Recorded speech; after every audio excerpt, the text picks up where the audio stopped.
He's the author of 12 novels so far, including the Booker Prize-winning Midnight's Children. He's taken on political turmoil, both historical and present, in India, Pakistan, Nicaragua, and beyond.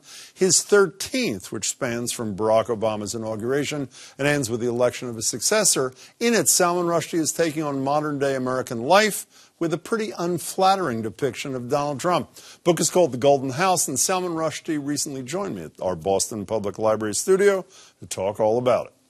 Salman Rushdie, good to see you again. Thanks for being here. So if I said to you, you're the man, would that remind you of anything, Salman Rushdie? What would that remind you of? It reminded me of running into a well-known New York property developer at the Who was that?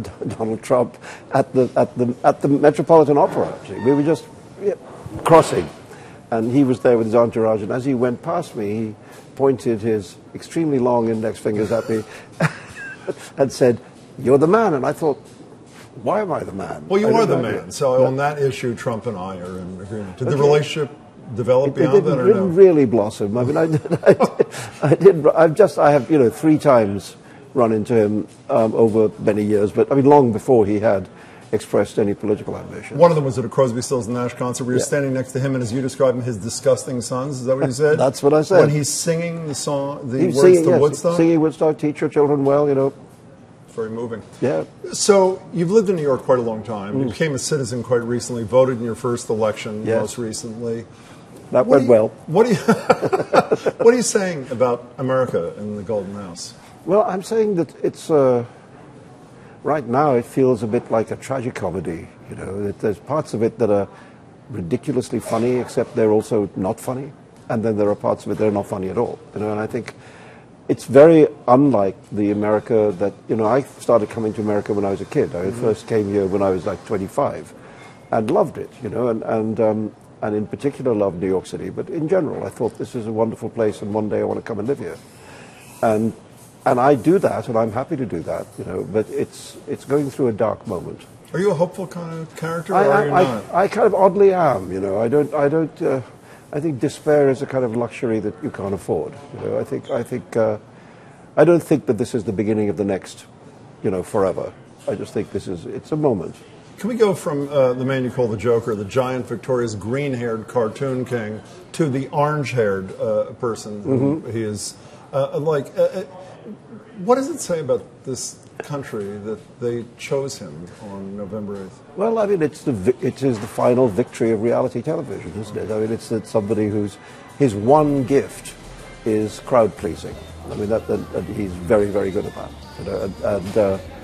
And beyond that, I don't think he has many talents. So strangely, his opponent was really quite bad at crowd pleasing, but would probably have been quite good at doing the job. Well, speaking of his opponent, your last tweet, and I'll tell you, if I had 1.3 million followers, I wouldn't get off Twitter like you did. Your last tweet was essentially celebrating her victory, which never was to come. Yeah, it never a few happened. days before you, can I call it a screed against, is that fair to say? Yes. Against the soon-to-be president. You went off Twitter, and I don't quite understand that. You decry fake news, but you have an opportunity to communicate directly with 1 million people like this, and you give it up. Why? That was the attraction, of course, a way of speaking directly to people.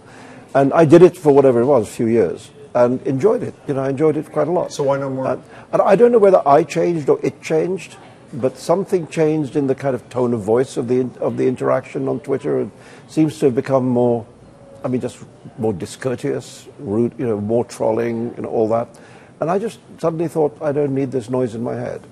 Speaking of noise, at least in the mind of one beholder, how worried are you about this fake news notion that's being proselytized? I'm very worried. I mean, one of the things that the novel comes out of is this sense that reality itself is under attack, that the idea of truth itself is under attack. And it actually changed the way I wrote, because my previous novel, which was also a New York novel, was a kind of fairy tale of New York. It had like genies and flying carpets and things in it. And then all this is going on, and I thought, maybe not the genies and flying carpets. Maybe when there's so much falsehood and fiction being propagated all around us, maybe paradoxically it becomes the work of the fiction writer to tell the truth. You know, you're a big free speech guy, which I know you know. And you got in a bit of a tiff a couple of years ago with some of your colleagues in Penn over this Charlie Hebdo honor. And you said something like, and I'm paraphrasing, we shouldn't only be recognizing speech that we find appealing. The most abhorrent of speech is often the kind of speech. That's a fair...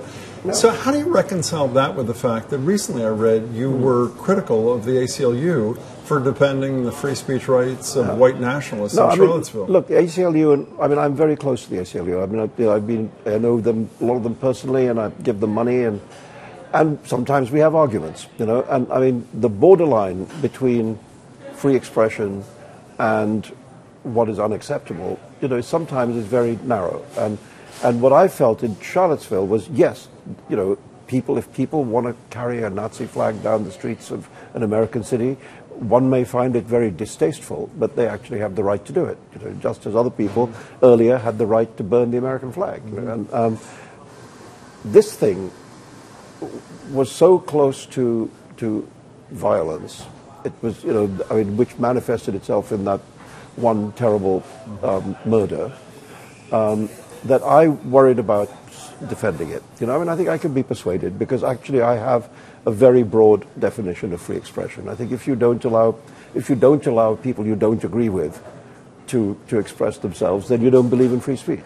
You know, I'm not a book critic, but I'm a big fan of yours, and so every time I'm lucky enough to spend time with you, I say to myself, what is this man's greatest artistic contribution? And I say, is it the Satanic Verses? Just personally. Is it Midnight Children? Is it The Golden House? And every single time, Salman Rushdie, I conclude, it's this. Welcome to the launch of Kafka's Motorbike, the greatest book of our time.